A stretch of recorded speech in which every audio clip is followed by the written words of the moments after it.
Hello, আপনারা যদি ইংরেজিতে ফ্লুয়েন্ট হতে চান তাহলে আপনাদেরকে ভোকাবুলারি শিখতে হবে ভেরিয়েন্ট ওয়েতে। কীভাবে?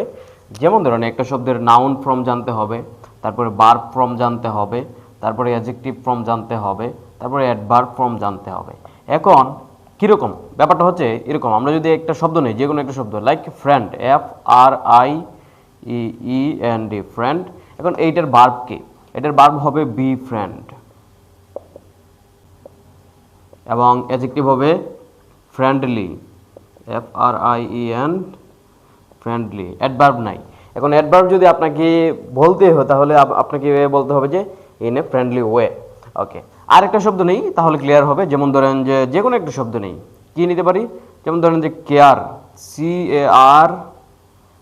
Care, fullness.